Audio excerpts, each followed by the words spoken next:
कैसे हैं आप सब। मैं सौरभ खत्री स्वागत करता हूं आप सबका मेरे YouTube चैनल खत्रीज गुरुकुल पर। और आज हम लोग केमिस्ट्री का लेक्चर करने वाले हैं और आज हम लोग यहाँ पर केमिस्ट्री का एक नया chapter metals and non metals को शुरू करने वाले हैं। लेकिन शुरू करने से पहले अगर आप लोग मेरे चैनल पे नए हैं, पहली बार आए हैं, तो मेरे वीडियोस को लाइक कर लीजिए और मेरे चैनल खत्रीज गुरुकुल को सब्सक्राइब कर लीजिए ऐसी ही मजेदार वीडियोस देखने के लिए। ठीक है, आगे अभी और पढ़ने में बहुत मजा आने वाला है, इसलिए सब्सक्राइब करना मत भूलिएगा। ठीक है, चलिए शुरू करते हैं चैप्टर को। चैप्टर में सबसे पहले पढ़ना क्या क्या है वो जान लेते हैं हम लोग, उसके बाद आगे बढ़ेंगे। देखिए, जो चैप्टर का टॉपिक है मेटल्स एंड नॉन मेटल्स, इन्हीं के बारे में पढ़ना है हमको। यहाँ पर मेटल्स की प्रॉपर्टीज के बारे में जानना है कि जो एलिमेंट्स है, क्लास 9th में हमने काफी सारे एलिमेंट्स के बारे में पढ़ा है। क्लास 9th में केमिस्ट्री का जो चैप्टर नंबर 3 एंड 4 था, वहां पर हमने काफी सारे एलिमेंट्स के बारे में पढ़ा था। चैप्टर नंबर 3 में बेसिकली कि बहुत सारे एलिमेंट्स है, hydrogen, helium, lithium, beryllium, boron, ये सब है, जिंक, आयरन, कॉपर, ठीक है, यूरेनियम, थोरियम वगैरह वगैरह बहुत सारे एलिमेंट्स हैं। बट सबकी प्रॉपर्टीज अलग अलग है, सबकी प्रॉपर्टीज अलग अलग है और उन्हीं प्रॉपर्टीज के बेसिस पर उनको दो कैटेगरीज में डिवाइड किया जाता है। ठीक है, अलग अलग कैटेगरीज में डिवाइड किया जाता है। मेनली दो है यहाँ पर, मेटल्स एंड नॉन मेटल्स। ठीक है, तो प्रॉपर्टीज के बेसिस पर हम लोग डिवाइड करते हैं कि कौन सा एलिमेंट मेटल की कैटेगरी में जाएगा, कौन सा एलिमेंट नॉन मेटल की कैटेगरी में जाएगा। ठीक है, दो यहाँ पे हमको कैटेगरी को देखना है। ठीक है, पहला है हमारा मेटल्स, ध्यान से देखिएगा।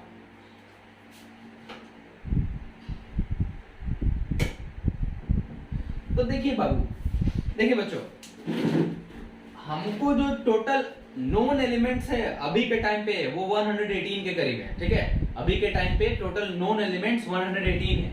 अब उन एलिमेंट्स में से कौन कौन सा एलिमेंट्स मेटल में आएगा, कौन सा एलिमेंट्स नॉन मेटल में आएगा, इसको कैसे डिसाइड करें हम लोग, इसको कैसे डिसाइड करें। तो कुछ प्रॉपर्टीज को हम लोग ऑब्जर्व करते हैं। यहाँ पर क्या करते हैं, कुछ प्रॉपर्टीज को ऑब्जर्व करते हैं। ठीक है, पहला कुछ प्रॉपर्टीज जैसे कि इन जनरल हम लोग यहाँ पे देखते हैं मेटल्स एंड नॉन मेटल्स, हम लोग जानते हैं इनके बारे में कुछ ना कुछ, बहुत सारी चीजें जानते हैं, बचपन से बहुत सारी चीजें पढ़ते आ रहे हैं मेटल्स एंड नॉन मेटल्स के बारे में।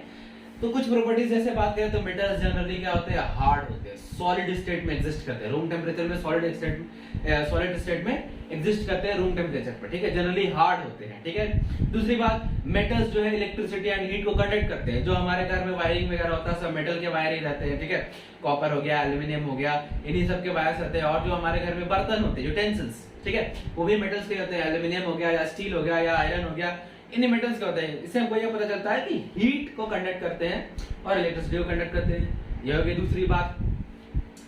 तीसरी बात कि मेटल्स का ही वायर बनाया जाता है, ये भी एक प्रॉपर्टी है मेटल्स की। ठीक है, तो ये सब कुछ प्रॉपर्टीज है जिनके बेसिस पर हम लोग मेटल्स को अलग और नॉन मेटल्स को अलग क्लासिफाई करते हैं। उसमें मेटल्स का जो सबसे पहला हम लोग को देखना है, that is physical properties of metals, उसको शुरू करते हैं। फिजिकल प्रॉपर्टीज ऑफ मेटल्स को, मेटल्स की कैटेगरी में फिजिकल प्रॉपर्टीज के बेसिस पर अगर हम देखें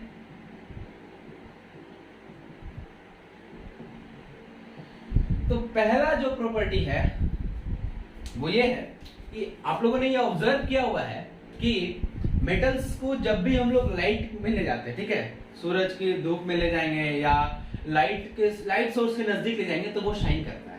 मेटल्स जो है शाइन करते हैं। ठीक है, अपने नेटिव स्टेट में, मतलब कि जब वो प्योर स्टेट में रहता है तब, जब वो किसी के साथ कंबाइन कर लिया तब शाइन नहीं करेगा। सच है, जैसे कि अगर हम लोहे को धूप में ले जाएंगे तो वो शाइन करेगा। ठीक है, लेकिन जंग जो उस पर रस्टिंग लग गई है उसको ले जाएंगे तो वो शाइन नहीं करेगा, क्योंकि वो उस वक्त कंबाइंड स्टेट में होता है रस्ट के केस में। बट आयरन जो है वो प्योर स्टेट में है, तो प्योर स्टेट में जो है मेटल्स जो है लाइट के प्रेजेंस में शाइन करते हैं। ठीक है, इसको बोलते हैं हम लोग लस्टर प्रॉपर्टी। क्या बोलते हैं, लस्टर प्रॉपर्टी। तो मेटल्स आर लस्टरस या मेटल्स हैव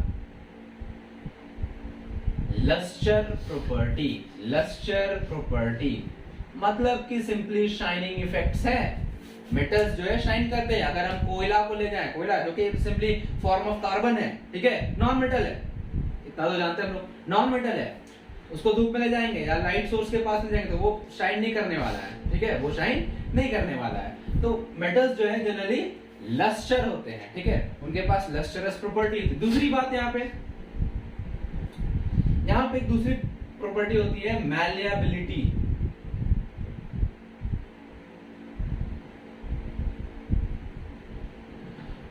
चलिए, मैलिएबिलिटी स्पेलिंग थोड़ी सी गलत हो सकती है, बट जो भी है, मैलेबिलिटी प्रॉपर्टी होती है। इसमें क्या है कि हम लोग ये जनरली देखते हैं कि मेटल्स को हम लोग पीट कर, थोड़ा सा पीट कर उसका थिन शीट्स बना सकते हैं। ठीक है, metals can be beaten into thin sheets. This property of metals is known as malleability property. ठीक है, malleability property। तो metals जनरली जो होते हैं malleable होते हैं, बट नॉन मेटल्स नहीं होते हैं। अगर हम एक आयरन के पीस को लाकर के थोड़ा सा पीटेंगे तो वो चपटा हो जाएगा, पतला हो जाएगा, थिन हो जाएगा। बट अगर कोयले को ले आकर के हम ठोकते रहेंगे उसके ऊपर, वो चूर हो जाएगा, है ना, वो चूर हो जाएगा, उसका पाउडर बन जाएगा। ठीक है, तो मेटल्स जो होते हैं जनरली मैलेबल होते हैं। ठीक है, मेटल्स जो होते हैं जनरली मैलेबल होते हैं। तो इस प्रॉपर्टी के अंतर्गत क्या है कि metals can be beaten into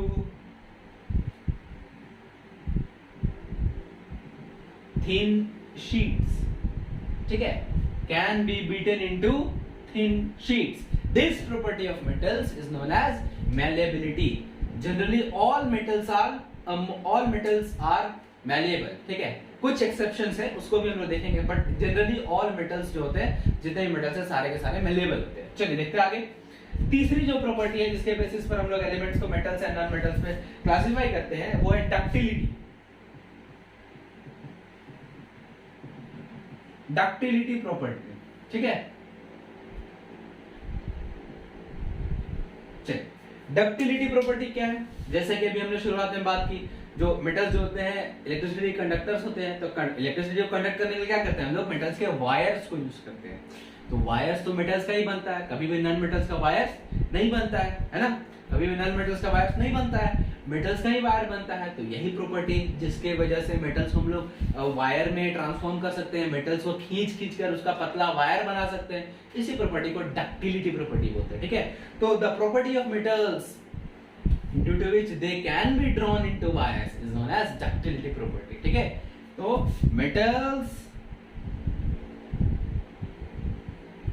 can be drawn into wires। ठीक है, metals can be drawn into wires, और इसी प्रॉपर्टी को हम लोग डक्टिलिटी प्रॉपर्टी बोलते हैं, क्योंकि मेटल्स का ही वायर बना सकते हैं, नॉन मेटल का वायर नहीं बना सकते। ठीक है, नॉन मेटल का वायर नहीं बना सकते जनरली। जो भी है मेटल्स, इसमें कुछ कंडक्शन के बारे में बात करें तो आगे अभी देखते हैं। चौथा प्रॉपर्टी उसी को लेकर के है, इलेक्ट्रिसिटी एंड हीट कंडक्शन। ठीक है, conduction of heat and electricity. Heat and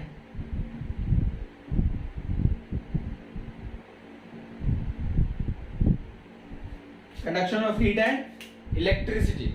तो मेटल्स जो है जनरली हीट को कंडक्ट करते हैं, इलेक्ट्रिसिटी को कंडक्ट करते हैं, नॉन मेटल्स नहीं करते हैं। ठीक है, कार्बन मतलब कार्बन बोल रहे, हाइड्रोजन, ऑक्सीजन, ये सारे गैसेस होते हैं। ठीक है, जनरली, और ये ना तो हीट को कंडक्ट करते हैं और ना ही इलेक्ट्रिसिटी को कंडक्ट करते हैं, नॉन मेटल्स नहीं कंडक्ट करते हैं। लेकिन मेटल्स जो है हीट को भी कंडक्ट करते हैं और इलेक्ट्रिसिटी को भी कंडक्ट करते हैं। ठीक है, तो metals conduct heat and electricity। heat and electricity। तो अब इस समय हम कुछ यहाँ पे बात करें तो जो कौन सा मेटल है जो सबसे अच्छा कंडक्ट करेगा, ठीक है, सबसे अच्छा कंडक्टर है हीट और इलेक्ट्रिसिटी का, तो वो मेटल है silver. Silver is the best conductor of electricity and heat. ठीक है, उसके बाद कॉपर आता है, फिर aluminium, then iron, zinc and all that, but silver जो है सबसे अच्छा कंडक्टर है हीट और इलेक्ट्रिसिटी का। ठीक है, तो metals generally do conduct electricity and heat. ठीक है, एक और प्रॉपर्टी यहां पर जिसको बोलते हैं सोनोरस प्रॉपर्टी।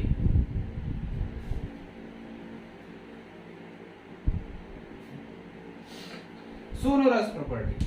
अब सोनोरस प्रॉपर्टी क्या है अभी? तो जनरली अगर हम देखें किसी भी मेटल को हम हार्ड सरफेस से स्ट्राइक करते हैं, जैसे कि जो घंटी होता है, ठीक है, जो घंटी होता है उसमें हम क्या करें, ऐसे पकड़ दिए और ऐसे हथौड़ा से पीटेंगे तो क्या है, एक अजीब मतलब एक अलग तरह की आवाज प्रोड्यूस होती है, अलग तरह की आवाज प्रोड्यूस होती है। वैसे अगर हमारे पास लोहे की घंटी को हम बजाए और लकड़ी की घंटी के बजाय, ठीक है, या फिर दो लोग आयरन पीसेस को हम एक दूसरे पे स्ट्राइक करें और दो कोयला को एक दूसरे पे स्ट्राइक करें, तो दोनों केस में जो साउंड प्रोड्यूस होता है वो अलग होता है। दोनों केस में जो साउंड प्रोड्यूस होता है वो अलग होता है, और उसी प्रॉपर्टी को हम लोग यहाँ बोलते हैं सोनोरस प्रॉपर्टी। मेटल्स जो है अलग तरह के साउंड प्रोड्यूस करते हैं, ठीक है, जनरली नॉन मेटल्स नहीं प्रोड्यूस करते हैं, ठीक है। तो metals produces special sounds, specific type of sounds on striking upon a hard surface, ठीक है। Metals produce specific sounds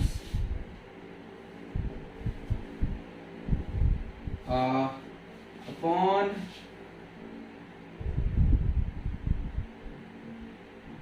strike over a hard surface, on a hard surface।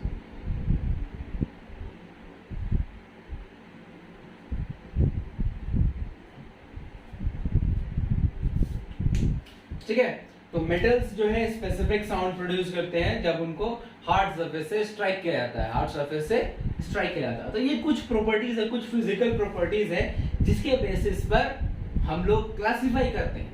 तो ये मेटल्स की प्रॉपर्टीज है। मेटल्स में लस्टर प्रॉपर्टी होता है, मतलब वो लाइट में ले जाने पर शाइन करता है। मेटल्स के पास मैलेबिलिटी प्रॉपर्टी होता है, मैलेबल होते हैं, मतलब उनको हम लोग पीट करके पतले पतले थिन शीट्स बना सकते हैं उनका। मेटल्स जो है डक्टाइल होते हैं, डक्टिलिटी नेचर होती है उनके पास, मतलब हम उन मेटल्स का वायर खींच सकते हैं, ठीक है, मेटल्स के हेल्प से वायर्स बना सकते हैं। फिर conduction of heat and electricity, metals जो है जनरली हीट और इलेक्ट्रिसिटी को कंडक्ट करते हैं, ठीक है। और लास्ट सोनोरस प्रॉपर्टी, कि मेटल्स को जब हम किसी हार्ड सरफेस से स्ट्राइक करते हैं तो वो स्पेसिफिक साउंड प्रोड्यूस करता है, ठीक है, जो कि नॉन मेटल से एकदम अलग होता है।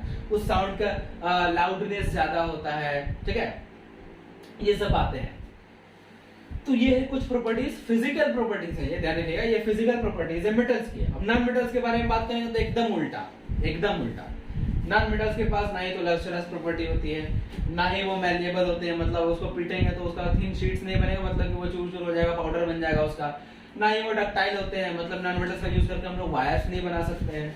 फिर आगे conduction of heat and electricity, तो मेटल्स जो होते हैं जनरली हीट एंड इलेक्ट्रिसिटी को कंडक्ट नहीं करते हैं। सोनोरस प्रॉपर्टी भी नहीं होती है मेटल्स के पास। तो मेटल्स और भी प्रॉपर्टीज हैं हमारे पास, जैसे कि बात करें कि metals generally exist in solid state at room temperature, ठीक है, मेटल्स जो है रूम टेम्परेचर पे सॉलिड स्टेट में एग्जिस्ट करते हैं, जो कि नॉन मेटल्स नहीं करते हैं। नॉन मेटल्स जो है जनरली गैसेस स्टेट में एग्जिस्ट करते हैं रूम टेम्परेचर पे, जैसे कि ऑक्सीजन गैस हो गया, नाइट्रोजन गैस हो गया, हाइड्रोजन गैस हो गया, ठीक है, ये सारे जो है नॉन मेटल्स हैं, और ये सब जो है गैसेस स्टेट में एग्जिस्ट करते हैं। क्लोरीन गैस हो गया, ये और भी एग्जांपल्स हैं हमारे पास, और भी एग्जांपल्स हैं, ठीक है। तो ये कुछ प्रॉपर्टीज है, फिजिकल प्रॉपर्टीज है मेटल्स के, और नॉन मेटल्स जो है इससे एग्जैक्ट एकदम उल्टा है, ऑपोजिट एकदम, ठीक है, एग्जैक्टली ऑपोजिट है, सब इन सब पे उल्टा, ठीक है। तो ये कुछ फिजिकल प्रॉपर्टीज है। अब थोड़ा आगे बढ़ते हैं। जितने भी हमने प्रॉपर्टीज अभी लिखी, हमने जितने पे भी बात की, यहाँ पर कुछ एक्सेप्शंस भी हैं, कुछ एक्सेप्शंस भी हैं, मेटल्स के केस में भी और नॉन मेटल्स के केस में भी। जैसे कि अगर हम बात करते हैं कि हमने अभी सबसे देखा कि मेटल्स जो है हीट एंड इलेक्ट्रिसिटी को कंडक्ट करते हैं, मेटल्स जो है हीट एंड इलेक्ट्रिसिटी को कंडक्ट करते हैं। बट दो तीन ऐसे मेटल्स हैं जो कि मेटल्स की कैटेगरी में तो आते हैं, बट वो हीट एंड इलेक्ट्रिसिटी को कंडक्ट नहीं करते हैं, हीट एंड इलेक्ट्रिसिटी को कंडक्ट नहीं करते हैं। उन मेटल्स में कौन कौन है? तो वो है मर्क्यूरी एंड लेड, ठीक है, लेड एंड मर्क्यूरी, ठीक है। पहला एक्सेप्शन की बात करेंगे, lead and mercury, chemical symbols भी लिख लेते हैं, केमिस्ट्री पढ़ रहे हैं हम लोग, ठीक है। Lead Pb and mercury Hg are metals but they do not conduct, do not conduct की जगह ज्यादा बेहतर रहेगा ये लिखना कि they are the poor conductors of heat and electricity. They are the poor conductors of heat and electricity. Metals, sorry, lead और mercury जो है metals हैं, but दोनों जो है poor conductor है heat and electricity के, ठीक है? तो ये पहला exception है। दूसरा देखते हैं, जैसे कि अभी हम बात की है, हम लोग ने देखा कि मेटल्स जो है जनरली सॉलिड स्टेट में एग्जिस्ट करते हैं रूम टेम्परेचर पर, ठीक है? मेटल्स जनरली सॉलिड स्टेट में एग्जिस्ट करते हैं रूम टेम्परेचर पर, बट इसमें भी एक एक्सेप्शन है जो कि ये मर्क्यूरी है, ठीक है? इसमें भी एक एक्सेप्शन है मर्क्यूरी। हम लोग बात करें जनरली तो metals generally exist in solid state at room temperature but mercury Hg chemical symbol हो गया Hg is the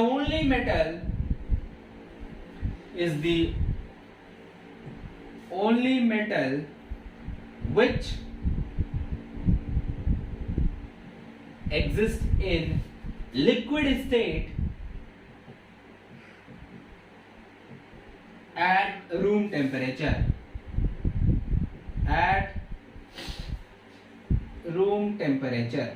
ठीक है? तो मेटल्स जो है जनरली सॉलिड स्टेट में एग्जिस्ट करते हैं रूम टेम्परेचर पे, बट मर्क्यूरी जो है इकलौता ऐसा मेटल है जो कि रूम टेम्परेचर पर लिक्विड स्टेट में एग्जिस्ट करता है। ऐसा एक्सेप्शन नॉन मेटल्स के केस में भी है। नॉन मेटल्स जो है जनरली गैसियस स्टेट में एग्जिस्ट करते हैं रूम टेम्परेचर पर, ठीक है? Most of the non metals जो होते हैं वो गैसियस स्टेट में एग्जिस्ट करते हैं, ठीक है? बट यहां पर भी एक एक्सेप्शन है कि ब्रोमीन, ठीक है? Bromine is the only non metal which exist in liquid state at room temperature, ठीक है? इसको भी यहां पे लिख लेते हैं। Bromine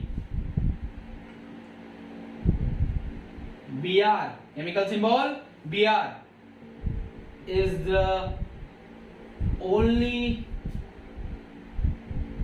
non-metal which exists in liquid state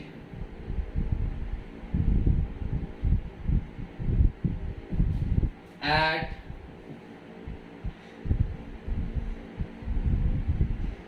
room temperature. अच्छा, ये हम लोग रूम टेम्परेचर बहुत लिख रहे हैं, ठीक है? रूम टेम्परेचर बार बार हम लोग यूज कर रहे हैं इसका, तो इसका मतलब क्या है ये भी समझ में आना चाहिए। रूम टेम्परेचर जनरली हम लोग 20 to 25 डिग्री सेल्सियस के बीच का जो टेम्परेचर होता है उसको हम लोग जनरली रूम टेम्परेचर बोलते हैं, ठीक है? ये ध्यान में रखिएगा। तो इस टेम्परेचर पे जो है मर्क्यूरी है वो मेटल होने के बावजूद सॉलिड स्टेट में एग्जिस्ट न करके लिक्विड स्टेट में एग्जिस्ट करता है। और ब्रोमीन भी नॉन मेटल है बट ये भी लिक्विड स्टेट में एग्जिस्ट करता है। ये कुछ एक्सेप्शंस है, और भी एक्सेप्शंस है, जैसे कि अभी हमने बात किया। हाँ, एक बात हमने ये भी देखा नहीं, ठीक है, कि जो मेटल्स होते हैं उनके generally they have high melting and boiling points, ठीक है? They have high melting and boiling points, but यहाँ पर भी कुछ एक्सेप्शन है, ठीक है? यहाँ पे गैलियम एंड सीजियम दो ऐसे मेटल्स हैं, गैलियम एंड सीजियम दो ऐसे मेटल्स हैं जिनका मेल्टिंग पॉइंट बहुत ही लो होता है, ठीक है? बहुत ही लो होता है। इनफैक्ट हमारे बॉडी टेम्परेचर से भी उनका कम होता है मेल्टिंग पॉइंट, ठीक है? बॉडी टेम्परेचर से भी कम होता है। अगर गैलियम और सीजियम को हम अपने हाथ पे भी रखेंगे ना तो कुछ देर के बाद वो मेल्ट होना शुरू हो जाएगा। क्यों? क्योंकि उनका मेल्टिंग पॉइंट अराउंड 29 डिग्री और 30 डिग्री के आसपास है। 29 to 30 डिग्री सेल्सियस के बीच में लाई करता है उनका मेल्टिंग पॉइंट। और हमारे बॉडी का जो एवरेज टेम्परेचर है वो है 37 डिग्री सेल्सियस, ठीक है? हमारी बॉडी का जो एवरेज टेम्परेचर है वो है 37 डिग्री सेल्सियस। तो अगर हम गैलियम और सीजियम को अपने हाथ पर भी रख लें तो वो मेल्ट होना शुरू हो जाएगा, इतना लो होता है उनका मेल्टिंग पॉइंट। तो ये भी एक एक्सेप्शन है, ये भी एक एक्सेप्शन है। थोड़ा जगह बनाते हैं हम लोग। ये भी एक एक्सेप्शन है, ठीक है? अच्छा, ये हमने लिखा नहीं उस वाले में। पहला जो हमने एक्सेप्शन लिखा था कि metals generally are the conductors of electricity and heat, but lead and mercury are the metals who are the poor conductors, ठीक है, who are the poor conductors of heat and electricity. But non metals के case में भी ऐसा exception है. Metals generally do not conduct electricity, but graphite an allotrope of carbon, ठीक है. Graphite जो है कार्बन का एक एलोट्रोप है, ठीक है. कार्बन जो है बहुत सारे फॉर्म्स में एग्जिस्ट करता है. एक डायमंड भी उसका कार्बन का ही एक फॉर्म है, ग्रेफाइट भी कार्बन का एक फॉर्म है, तो वो एलोट्रोप उसको कहते हैं हम लोग, ठीक है. तो ग्रेफाइट जो कि कार्बन का एक एलोट्रोप है, वो इलेक्ट्रिसिटी को कंडक्ट करता है, ठीक है. तो वहां पर भी एक एक्सेप्शन है, ठीक है. इसको लिख लीजिएगा, उस पहले पॉइंट में ही अगर जगह हो तो थोड़ा सा उसको ऐड कर लीजिएगा, ठीक है. कि graphite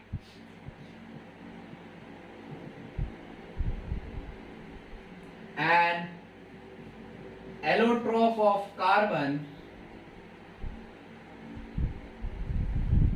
conducts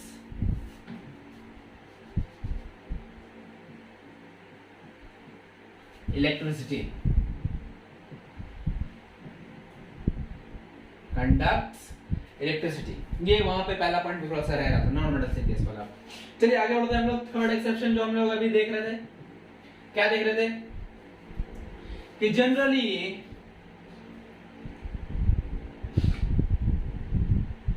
metals have high MP, that is melting point, and PP, that is boiling point. boiling point के बारे में तो अभी हम बात भी नहीं कर रहे, जनरली लोग अभी melting point के बारे में बात कर रहे हैं, ठीक है. तो generally metals have high melting and boiling points, but gallium, ठीक है, chemical symbol Ga, and caesium chemical symbol Cs, ठीक है. Gallium and caesium are the metals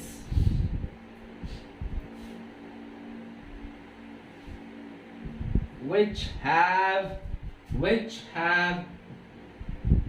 very low melting point, ठीक है, very low melting points, ठीक है. Generally around 29 to 30 degree Celsius. इतना कम होता है कि अगर हम इसको अपने हाथ पे भी रख ले तो ये मेल्ट होना शुरू हो जाएगा. तो ये भी एक एक्सेप्शन है मेटल से केस का, ठीक है. आगे बढ़ते हैं थोड़ा सा, ठीक है, आगे बढ़ते हैं थोड़ा सा. चौथा एक्सेप्शन की अगर हम बात करते हैं तो हम लोग ये बात जानते हैं कि जनरली जो मेटल्स होते हैं वो काफी हार्ड होते हैं, ठीक है. जनरली जो है मेटल्स जो होते हैं काफी हार्ड होते हैं. नॉन मेटल्स उतने हार्ड नहीं होते. जैसे कि अगर हम आयरन को लोहे के पीस पे 2 हथौड़ा मार दे तो उसको कोई खासा फर्क नहीं पड़ेगा. लेकिन वही कोयला ले ले, कोयला का टुकड़ा, उस पे 2 हथौड़ा जोर से मार दे तो वो टूट जाएगा, ठीक है, छोटा छोटा चूर हो जाएगा उसका, ठीक है. तो मेटल्स जो होते हैं जनरली हार्ड होते हैं, ठीक है. नॉन मेटल्स ऐसा नहीं होते, ऐसे नहीं होते. बट इसमें भी कुछ एक्सेप्शंस है. ऐसे कुछ मेटल्स हैं जैसे कि सोडियम, पोटाशियम, लिथियम, ठीक है. सोडियम, पोटाशियम, लिथियम, इस तरह के जो मेटल्स हैं ये बहुत ही ज्यादा सॉफ्ट होते हैं, बहुत ही ज्यादा सॉफ्ट होते हैं. इतने सॉफ्ट होते हैं कि हम सिंपली चाकू से भी इनको काट सकते हैं, सिंपली चाकू से भी इनको काट सकते हैं. तो ठीक है, इसको भी लिखेंगे. जनरली metals are hard, ठीक है. metals are hard and rigid, ठीक है, hard and rigid. but some metals like या और सच है जो लिखना चाहे सोडियम, केमिकल सिंबल Na, ठीक है, ध्यान रखिएगा. Potassium, chemical symbol K, lithium या फिर एक्सेट्रा यहीं पे लिखते ना, etcetera. some metals like sodium, potassium, etc. are very soft metals. Soft metals. ठीक है, they are so much soft that they can be cut with the help of a knife, ठीक है, they can be cut with the help of a knife. चाकू से भी हम इन metals को easily काट सकते हैं, इजीली काट सकते हैं। अब यहाँ पर फिर से बात, ये तो मेटल्स का एक एक्सेप्शन हो गया, नॉन मेटल्स के केस में भी यहाँ पर एक्सेप्शन है, ठीक है। हमने ये देखा जनरली कि नॉन मेटल्स जो होते हैं हार्ड, बहुत ज्यादा मेटल्स की तरह हार्ड नहीं होते, बट डायमंड, ठीक है, ये भी एक नॉन मेटल है, कार्बन का ही फॉर्म है, ठीक है। डायमंड जो है प्योर फॉर्म ऑफ कार्बन है, ठीक है। डायमंड में केवल कार्बन ही कार्बन होता है और कुछ नहीं होता। कार्बन तो एक नॉन मेटल है, बट डायमंड जो है अब तक का सबसे नोन सबसे हार्डेस्ट सब्सटेंस, ठीक है। डायमंड जो है अब तक का नोन सबसे हार्डेस्ट सब्सटेंस है, ठीक है, जबकि वो नॉन मेटल है फिर भी वो सबसे हार्डेस्ट सब्सटेंस है। तो ये भी एक एक्सेप्शन है यहाँ पर, ठीक है। तो ये मेटल्स का हो गया। नॉन मेटल्स का लिख लेते हैं, डायमंड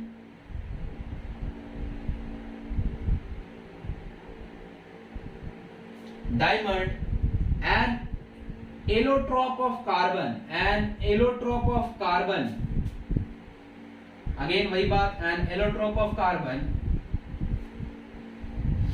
being a non-metal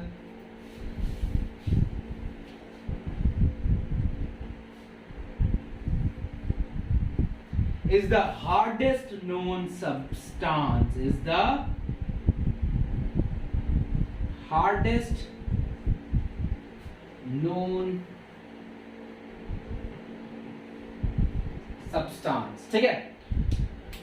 तो ये भी एक एक्सेप्शन है, ये नॉन मेटल्स का एक्सेप्शन है, ठीक है। नॉन मेटल्स जो है जनरली मेटल्स की तरह हार्ड एंड रिजिड नहीं होते हैं, ठीक है। बट डायमंड जो है एक नॉन मेटल है, एलोट्रोप है कार्बन का, लेकिन फिर भी ये अब तक का नोन सबसे हार्डेस्ट सब्सटेंस है,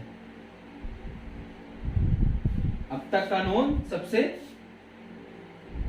हार्डेस्ट सब्सटेंस है डायमंड। तो ये कुछ एक्सेप्शंस हैं हमारे पास, ठीक है, ये कुछ एक्सेप्शंस है हमारे पास। हाँ, एक एक्सेप्शन और बच गया है, जो हम लोग ये चीज देखें कि मेटल्स के पास लस्टरस प्रॉपर्टीज होती है, मेटल्स के पास लस्टर प्रॉपर्टी होती है, मतलब कि उसको जब हम ले जाते हैं धूप में ले जाते हैं या फिर लाइट के प्रेजेंस में ले जाते हैं तो वो शाइन करता है, ठीक है। मेटल्स के पास लस्टरस प्रॉपर्टी होती है, बट एक ऐसा नॉन मेटल भी है जिसके पास लस्टरस प्रॉपर्टी है, वो है आयोडीन, ठीक है। तो उसको भी थोड़ा सा लिख लेते हैं ऊपर में ही, iodine is a non metal but it has lustrous property. Iodine, chemical symbol capital I, is a non-metal, but it has lustrous property.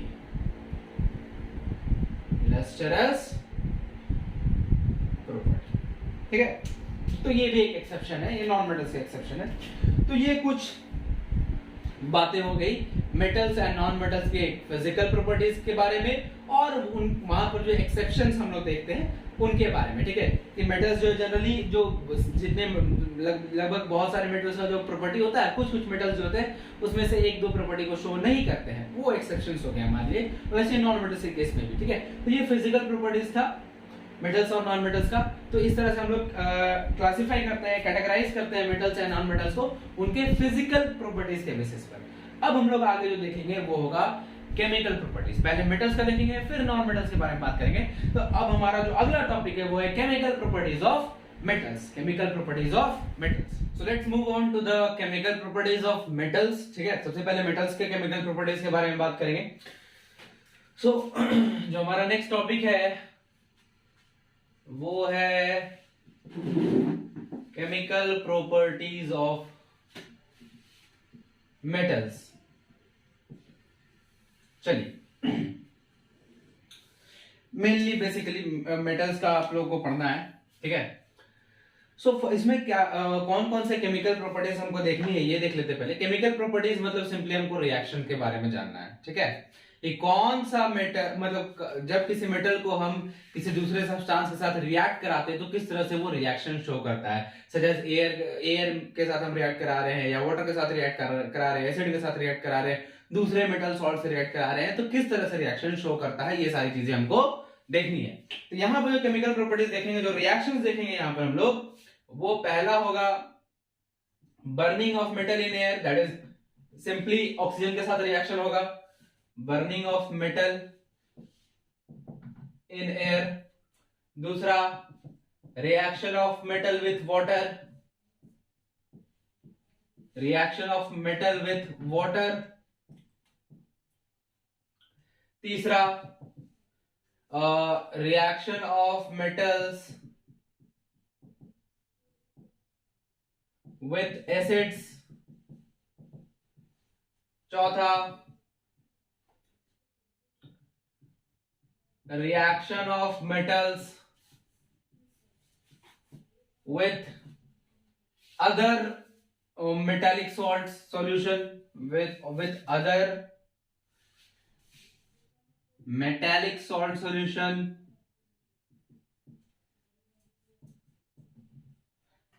Next जो होगा वो reaction of metals and non metals हम लोग देखेंगे।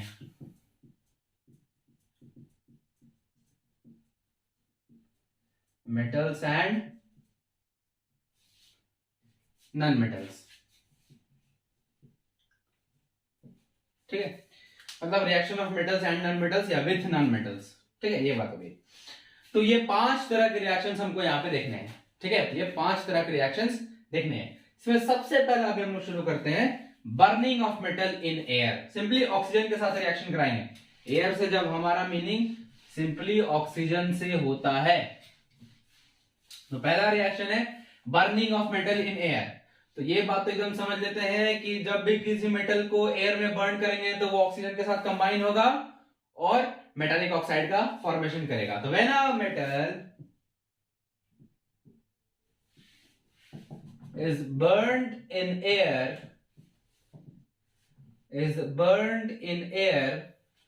it combines with the oxygen,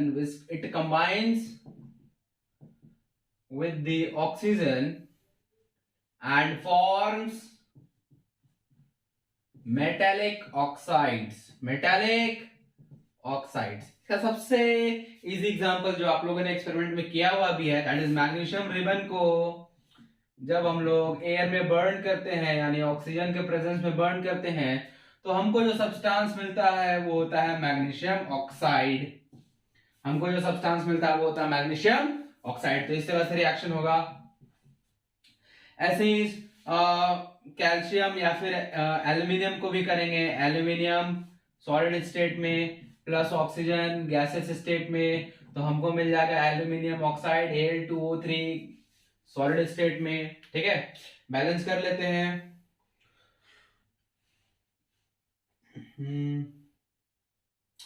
ये 3, ये 4, ये 2, चलिए हो गया, बैलेंस भी हो गया, ठीक है।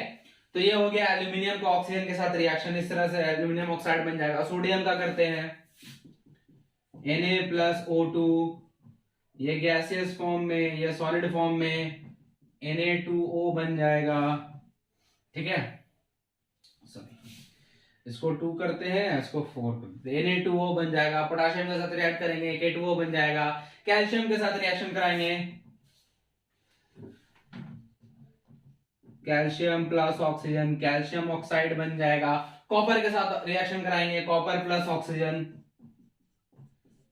कॉपर ऑक्साइड बन जाएगा। तो जितने भी मेटल्स हैं जब हम उनको एयर सिंपली ऑक्सीजन के साथ रिएक्ट कराते हैं तो मेटालिक ऑक्साइड हमको मिलता है, मेटालिक ऑक्साइड्स मिलते हैं हमको, ठीक है। फर्दर आगे बात करते हैं। ये जो भी मेटालिक ऑक्साइड्स हैं, हम लोग ये chapter number 2 that is acids bases and salt वाला जो चैप्टर था, उसमें हमने ये देखा है कि जो भी मेटालिक ऑक्साइड होते हैं वो जनरली बेसिक नेचर के होते हैं, और वो एसिड के साथ रिएक्शन को शो करते हैं। ऐसा हमने वहां देखा था कि metallic oxide suppose calcium oxide या आयरन ऑक्साइड को जब हम किसी एसिड के साथ HCl या H2SO4 के साथ रिएक्शन करा रहे हैं तो हमको वहां पर सॉल्ट एंड वाटर का फॉर्मेशन दिख रहा है, सॉल्ट एंड वाटर का फॉर्मेशन दिख रहा था। तो उससे हम लोगों ने वो ये चीज तो कंक्लूड किया था कि मेटालिक ऑक्साइड्स जो होते हैं वो बेसिक नेचर के होते हैं, वो बेसिक नेचर के होते हैं। बट कुछ मेटालिक ऑक्साइड्स ऐसे भी होते हैं जो एसिड के साथ भी रिएक्शन करते हैं और बेस के साथ भी रिएक्शन करते हैं। कुछ मेटालिक ऑक्साइड्स ऐसे होते हैं जो एसिड के साथ भी रिएक्शन करते हैं और बेस के साथ भी रिएक्शन करते हैं, मतलब वो दोनों प्रॉपर्टीज को शो करते हैं, एसिडिक बिहेवियर भी शो करते हैं और बेसिक बिहेवियर भी शो करते हैं। तो ऐसे मेटालिक ऑक्साइड्स को हम लोग एम्फोट्रिक बोलते हैं, ठीक है, एम्फोट्रिक ऑक्साइड्स बोलते हैं, ठीक है। और ऐसे में आता है दो metallic oxides,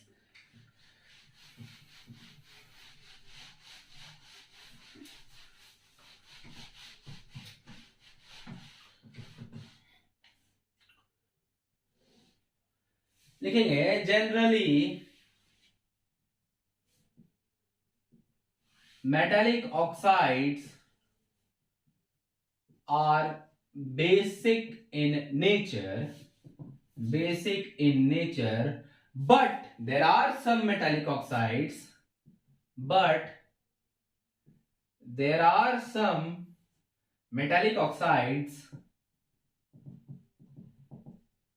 which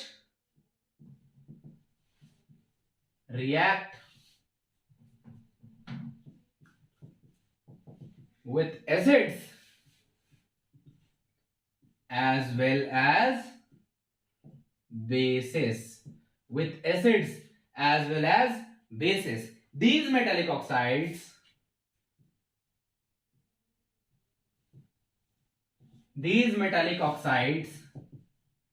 are known as amphoteric oxides या सिंपली एम्फोट्रिक मेटालिक ऑक्साइड्स, ठीक है,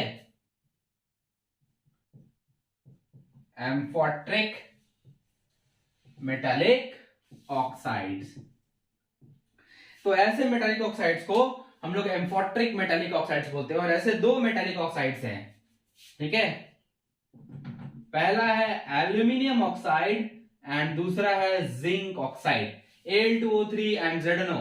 दोनों के दोनों एम्फोट्रिक नेचर के हैं, मतलब दोनों एसिडिक और बेसिक दोनों बिहेवियर शो करते हैं, मतलब एसिड के साथ रिएक्शन करेंगे, मतलब जब एसिड के साथ रिएक्शन शो करेंगे, जब एसिड के साथ रिएक्शन कर रहे होंगे तो बेसिक नेचर को शो करेंगे, और जब बेस के साथ रिएक्शन कर रहे होंगे तब एसिडिक नेचर को शो करेंगे।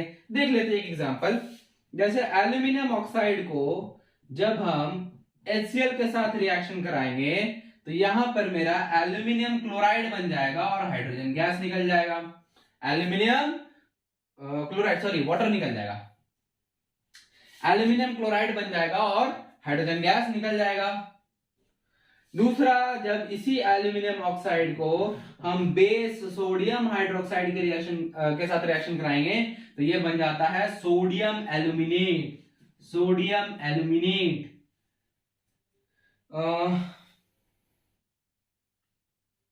सोडियम एल्यूमिनेट प्लस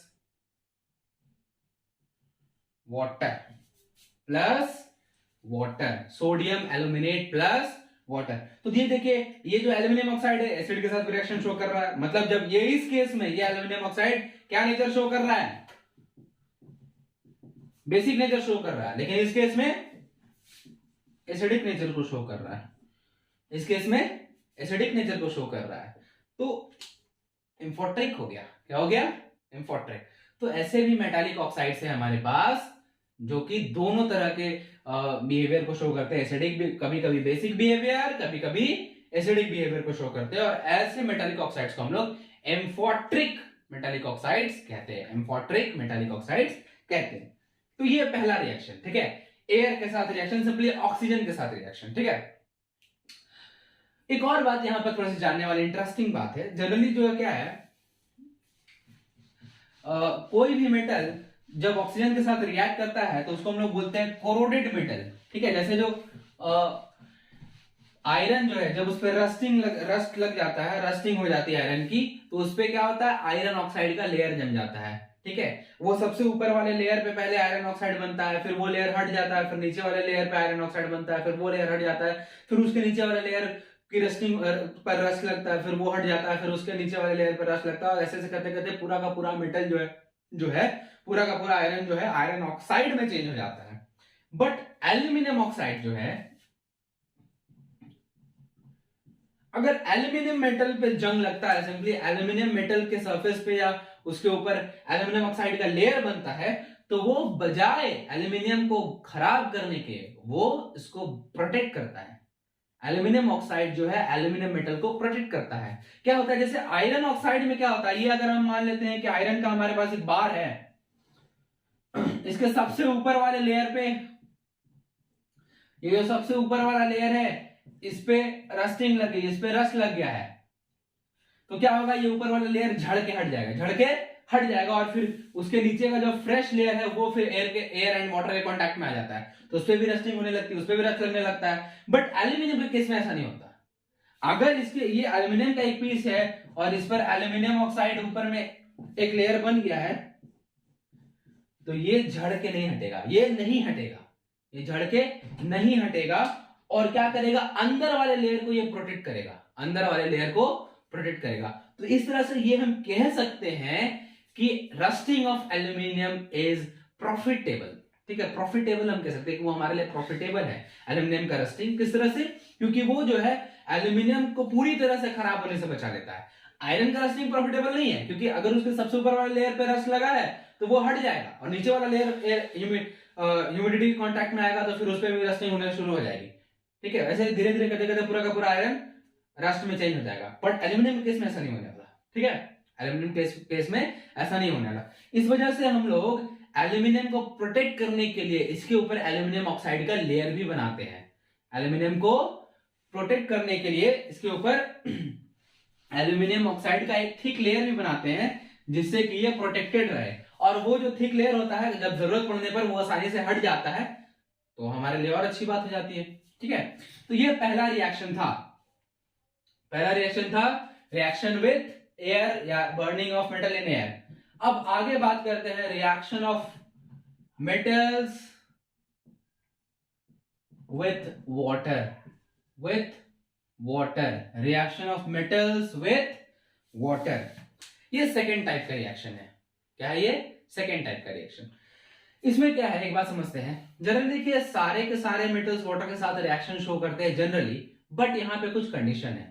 मेटल की चूंकि रिएक्टिविटी अलग अलग है, कुछ मेटल्स ऐसे हैं जो काफी तेजी से, काफी रीडली रिएक्ट करते हैं। ठीक है, कुछ मेटल्स ऐसे हैं जो थोड़ा स्लो रिएक्ट करते हैं, और कुछ मेटल्स ऐसे हैं जो बहुत ज्यादा स्लो रिएक्ट करते हैं।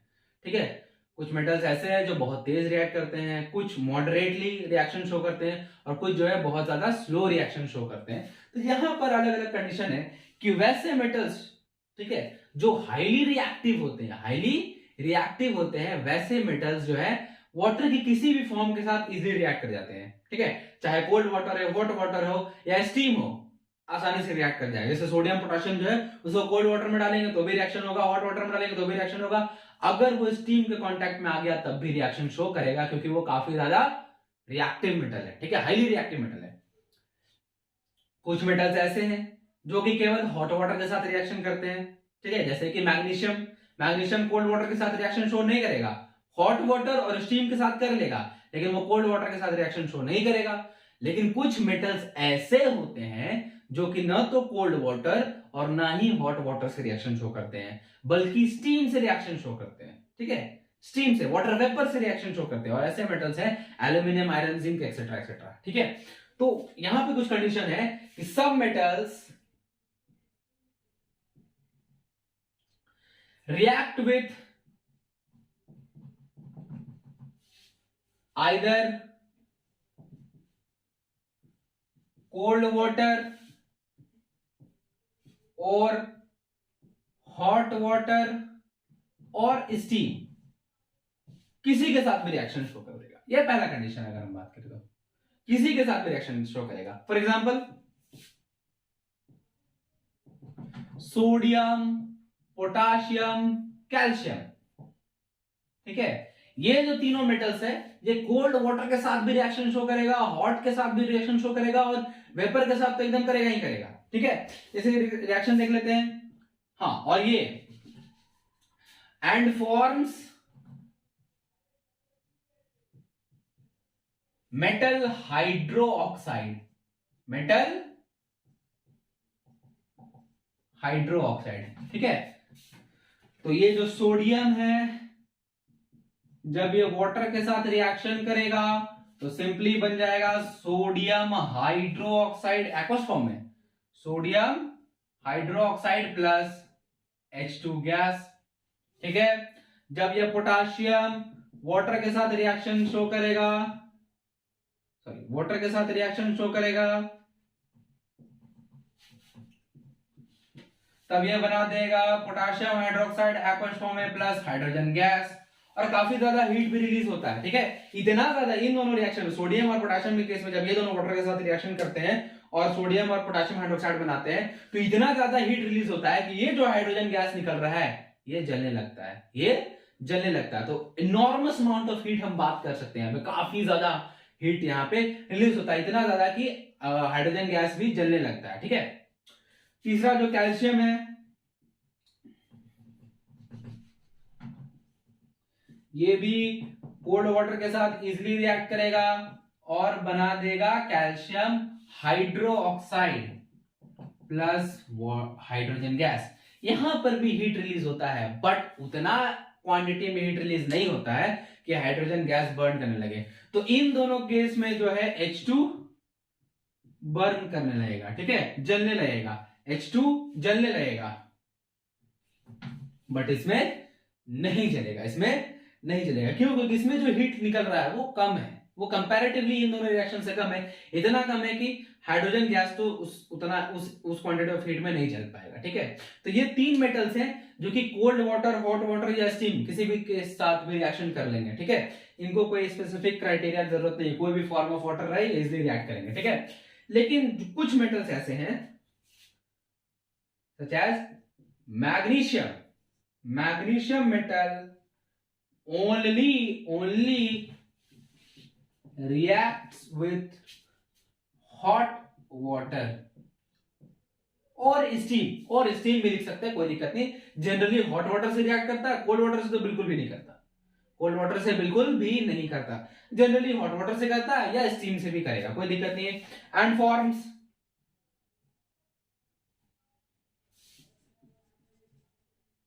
Magnesium hydroxide, magnesium hydroxide, magnesium hydroxide, magnesium hydroxide का फॉर्मेशन करता है यहां पर। तो रिएक्शन देख लेते हैं, Mg सॉलिड स्टेट में प्लस वाटर लिक्विड स्टेट में बन गया क्या, magnesium hydroxide MgOH whole 2, aqueous state में plus hydrogen gas plus hydrogen gas. ठीक है, तो ये बात होती है मैग्नीशियम के केस में।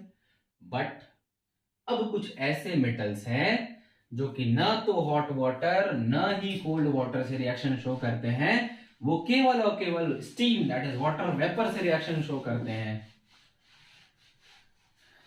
ठीक है, some metals only react with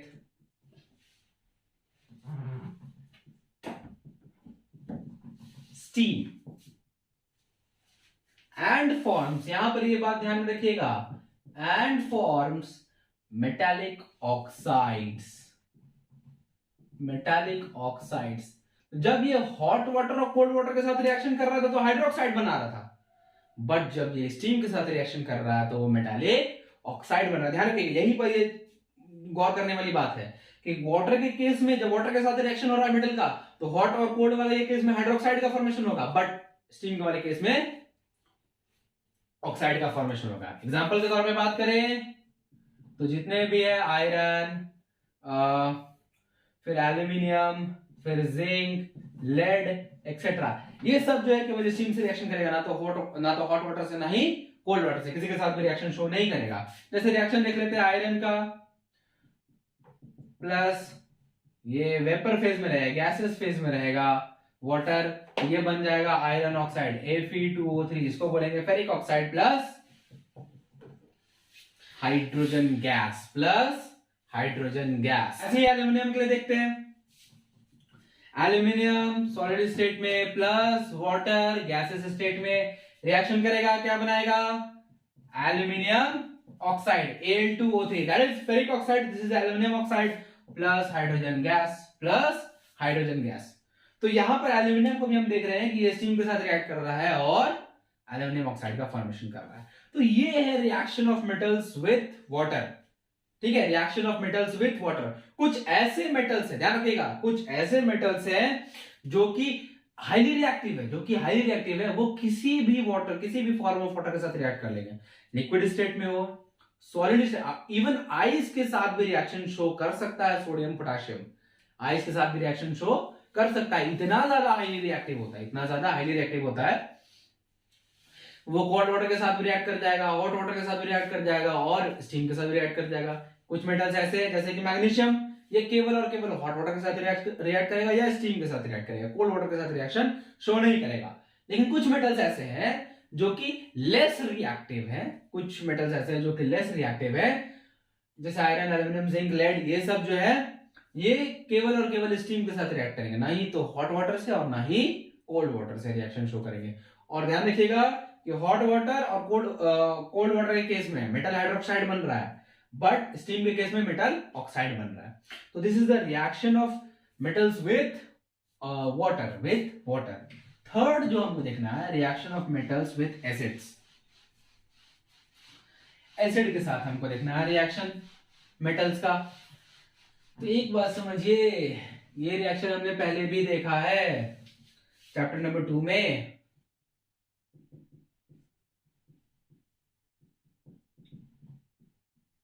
reaction of metals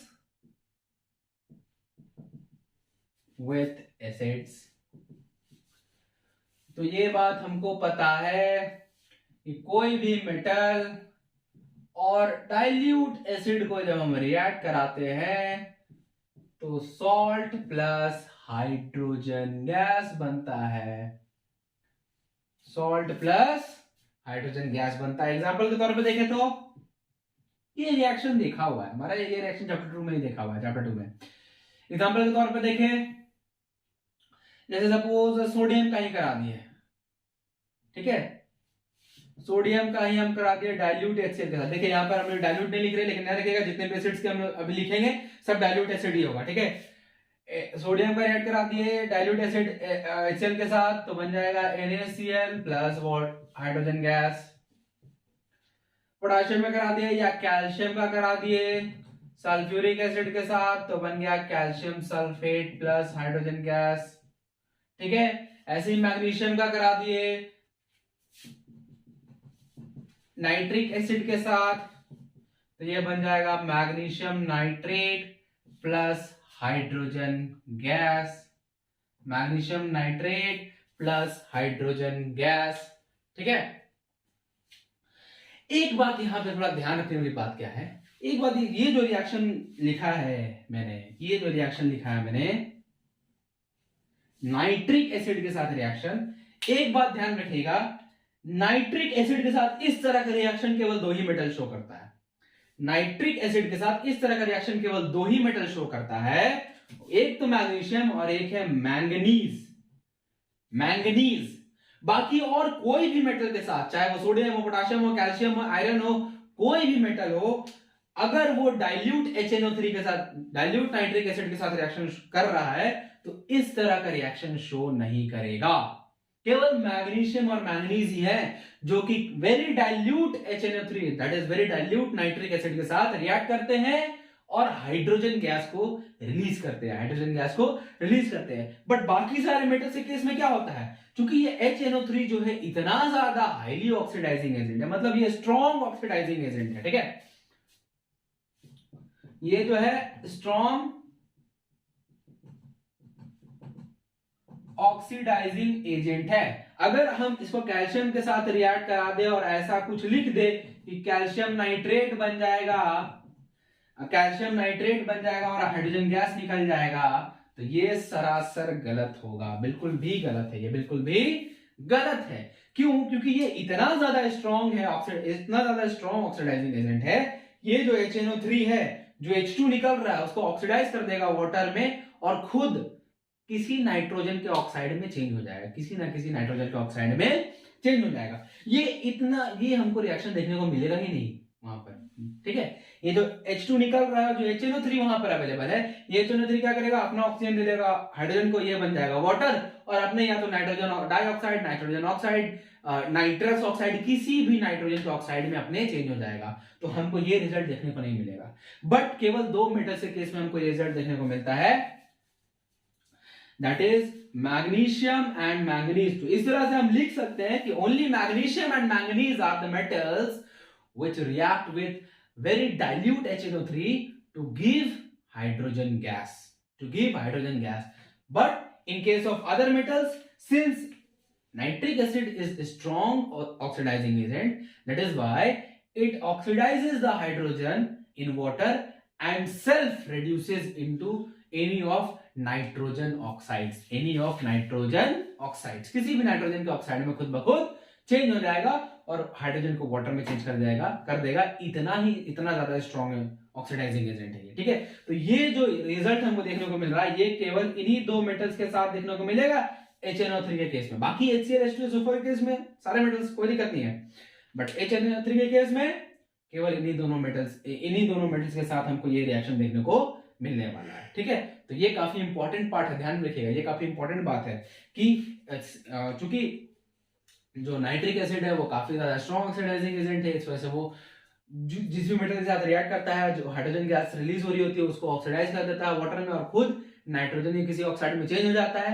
but magnesium और मैंगनीज केवल 2 ही ऐसे मेटल्स है जो कि वेरी डाइल्यूट HNO3 के साथ रिएक्ट करते हैं और हाइड्रोजन गैस रिलीज करते हैं, ठीक है। ये इंपॉर्टेंट पॉइंट है, ध्यान रखिएगा, ठीक है। अगला बढ़ते हैं, this is your third reaction, ठीक है। ये थर्ड रिएक्शन था। आगे बढ़ते हैं हम लोग।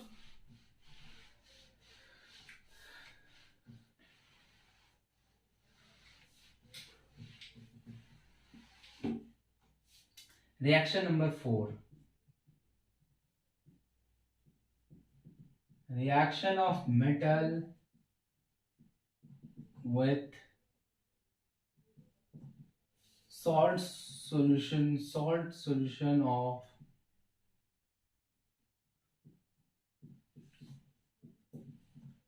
other metals, सिंपली ये कुछ नहीं, बस वो डिस्प्लेसमेंट रिएक्शन है जो हमने फर्स्ट चैप्टर में ही पढ़ा हुआ है, ठीक है। कि जब कोई मेटल किसी दूसरे मेटल के सॉल्ट सॉल्यूशन के साथ रिएक्ट करता है तो क्या हमको किस तरह का रिएक्शन देखने को मिलता है। तो यहाँ पर वही बात लिखेंगे कि highly reactive metal displaces the low reactive metal, a high reactive metal displaces the low reactive metal from its salt solution and occupies its place, ठीक है, बस वही बात है कि एक हाईली रिएक्टिव मेटल जो है वो एक लो रिएक्टिव मेटल को उसके सॉल्ट सॉल्यूशन से डिस्प्लेस कर देगा और खुद उसकी जगह ले लेगा, ठीक है। जैसे कि एग्जांपल के तौर पे बात करें, जैसे कि हमने वहां देखा था आयरन को जब हम कॉपर सल्फेट के सॉल्यूशन में डालते हैं तो ये आयरन जो है कॉपर को डिस्प्लेस करके आयरन सल्फेट बना देता है, कॉपर अलग हो जाता है। ऐसी इस आयरन सल्फेट में अगर हम जिंक डाल देंगे, चूंकि जिंक जो है आयरन से ज्यादा रिएक्टिव है, इस वजह से ये जिंक जो है आयरन को डिस्प्लेस कर देगा, आयरन सल्फेट बना देगा, और जिंक सल्फेट बना देगा, आयरन अलग हो जाएगा। अगर हम इस जिंक सल्फेट में एल्यूमिनियम को डाल दें, ठीक है, इस जिंक सल्फेट में अगर हम एल्यूमिनियम को डाल दें तो ये जो चूंकि एल्यूमिनियम जो है जिंक से भी ज्यादा स्ट्रॉन्ग है, हाईली रिएक्टिव है, तो ये बना देगा एल्यूमिनियम सल्फेट और जिंक अलग हो जाएगा। अगर हम इस एल्यूमिनियम सल्फेट में मैग्नीशियम को डाल दें तो वो मैग्नीशियम सल्फेट बना देगा, क्योंकि ये एल्यूमिनियम से भी ज्यादा स्ट्रॉन्ग है। MgSO4 बन जाएगा प्लस एल्यूमिनियम अलग हो जाएगा। अगर इस मैग्नीशियम सल्फेट में हम कैल्शियम को डाल दें तो वो मैग्नीशियम को भी डिस्प्लेस कर देगा। तो इस तरह से हम ऑर्डर देख रहे हैं कि मैग्नीशियम जो है सबसे ज्यादा रिएक्टिव है, फिर एल्यूमिनियम आएगा, फिर जिंक आएगा, फिर आयरन आएगा, लास्ट में कॉपर आ रहा है। अगर हम इन 5 मेटल्स की बात करते हैं तो अगर हम मैग्नीशियम को बाकी चारों में से किसी के भी सॉल्ट सॉल्यूशन में डालेंगे तो वो चारों के चारों को डिस्प्लेस कर सकता है। बट ये जो एल्यूमिनियम है ये जिंक, आयरन और कॉपर के सॉल्ट सॉल्यूशन में से इन तीनों को तो डिस्प्लेस कर सकता है, लेकिन अगर हम एल्यूमिनियम को मैग्नीशियम सल्फेट के सॉल्यूशन में डालेंगे तो कोई रिएक्शन शो नहीं करेगा, कोई रिएक्शन शो नहीं करेगा। क्यों? क्योंकि एल्यूमिनियम जो है लेस रिएक्टिव है मैग्नीशियम से। वैसे जिंक जो है आयरन और कॉपर को डिस्प्लेस कर सकता है, बट इन दोनों को डिस्प्लेस नहीं कर सकता। वैसे आयरन केवल कॉपर को डिस्प्लेस कर सकता है और कॉपर किसी को डिस्प्लेस नहीं कर सकता, वो केवल डिस्प्लेस हो सकता है, वो किसी को कर नहीं सकता है। ठीक है, तो जब कोई हाईली रिएक्टिव मेटल को किसी लेस रिएक्टिव मेटल के सॉल्ट सॉल्यूशन में डालते हैं तो वो हाई रिएक्टिव मेटल जो है उस लेस रिएक्टिव मेटल को वहां से डिस्प्लेस कर देता है और खुद उसके जगह को ऑक्यूपाई कर लेता है, खुद उसके जगह को ऑक्यूपाई कर लेता है। ठीक है, तो ये है reaction of metals with salt solution of other metals. ठीक है, ये है reaction of metals with salt solution of other metals. Next और लास्ट रिएक्शन जो है वो है reaction of metals and non metals. इस रिएक्शन को हम लोग अभी यहाँ इस वीडियो में नहीं करेंगे, हम लोग नेक्स्ट वीडियो में रखेंगे।